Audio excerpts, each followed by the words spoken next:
67 Chevelle, small block.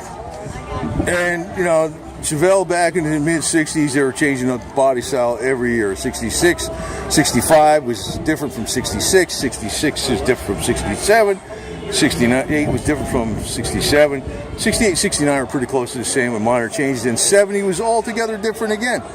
Like, they were coming out with completely different cars of the same model, like every year, without computers, no CAD cam, using clay models to actually draw, you know, get them out in, you know, full-size model. They use clay, and they use big paper drafting boards with drafting engineers, whatever you call those people. So none of those computers to figure anything out. And they were just, like I said, 64, 5 was one model, 65 was one model, 66 was totally different. 67, at least the way it looked, you know, not all the parts. 67 was a totally different body style. 68, total change again.